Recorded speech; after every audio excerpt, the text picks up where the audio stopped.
the factory that was building the liquid oxygen tank dropped it on the factory floor. They, of course, they picked it up and checked it out for everything that it had to do, which was essentially take the liquid oxygen into gaseous oxygen and then send it to the fuel cell that would take the oxygen and hydrogen, convert it to electrical power and water. This is how it all worked. Well, that worked perfectly, but there was a second function to that tank that they didn't check, and that was the ability to remove the liquid oxygen after a routine check.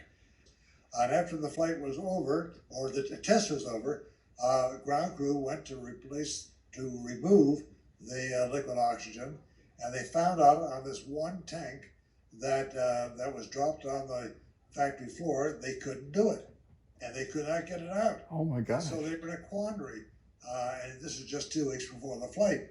But then they remembered that at the launch site, there was availability a 65-volt power system.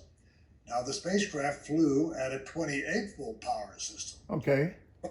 But back in 1965, years before, NASA had asked the manufacturer of that tank to replace the thermostats 28-volt capacity to 65-volt capacity, so that they could use that 65-volt external power system if they had to. Got it. And suddenly on 13, there was a case where they had to. Okay. So the maker of the lunar module system unfortunately neglected to follow through on the directive, and the 28-volt thermostats were never replaced. And 2 weeks before the launch, we applied 65-volt power to remove the liquid oxygen, just to boil it out. We were going to turn on the little heating system in the tank, and to change the liquid to a gas. That's how we do it in flight. And so that's what happened. Only the 65-volt power was applied. And as the temperature rose in the tank, and it was sort of removing all the liquid, of course, but and when it reached 80 degrees, the little thermostats, the 28-volt thermostats, started to open up. But the higher power, 65-volt, welded them shut. And after that, there was no safety factor. And we know now the temperature got up to 600 or 700 degrees Fahrenheit. Oh my gosh. And quickly removed all the liquid oxygen. For some reason, did not cause the tank to explode at high pressure, and nothing was ever known. The damage was not looked at, or they didn't think there was any damage. And of course, what it did was it took the covering off the wires inside the tank, exposed them, metal to bare metal, but nothing happened. And it looked like everything was fine. They removed the liquid oxygen, and they secured the spacecraft. And then the day before launch, they filled up the tank again with liquid oxygen, and then it was a bomb waiting to go off.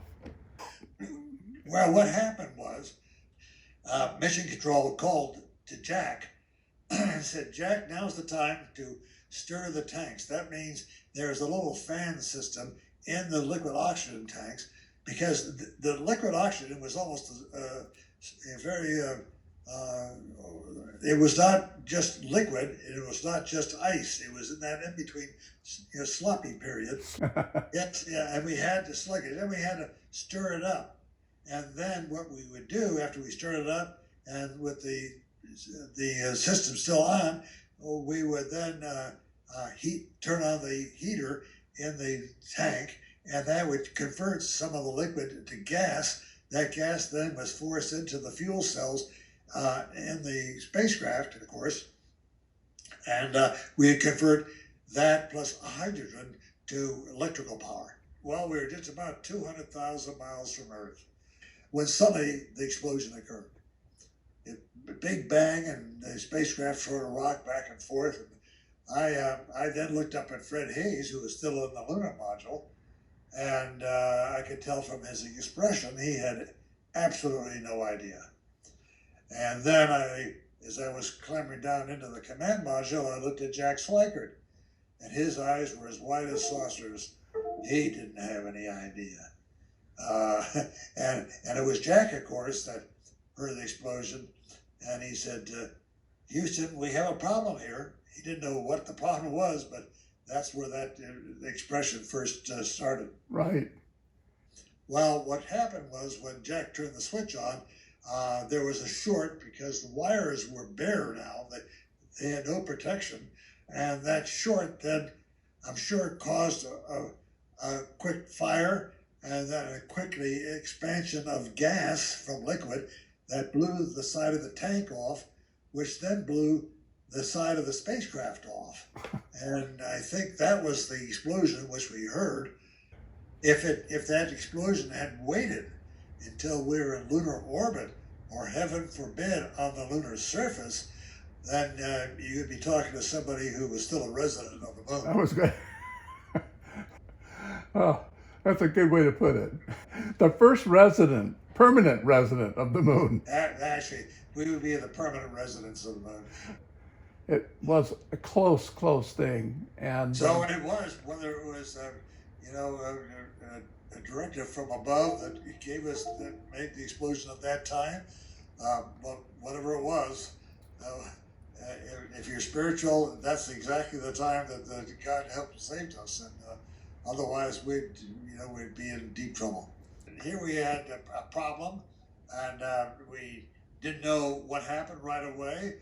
Of course, we knew that we were going to land on the moon because as soon as I got down into the command module, I saw that the fuel cells had been, two out of the three had been shut down. And although one fuel cell would have given us electrical power just to get around the moon and get home again, so I really wasn't disturbed in that nature. I was very disappointed, saying, this is going to ruin our landing, obviously. And so as time went on, and I started to, with my eyes, search the instrument panel to see exactly what happened, I thought I ought to look out the window and see if the explosion, if there's something out there. And why today I did that, I don't know. But I did. I went out looked at outside the left window, and that's when I saw escaping at a high rate of speed a gaseous substance. Then everything began to dawn on me, because as I saw that, and as I looked around on the instrument panel, I suddenly saw one of the instruments was zero of the oxygen tank, and the other one, the needle was going down, realizing that we were going to shortly lose all of our oxygen, which meant that we would lose the ability to have electrical power in the command module, which would be relying on the battery in the command module and what we had in the lunar module. That was all we had from then on.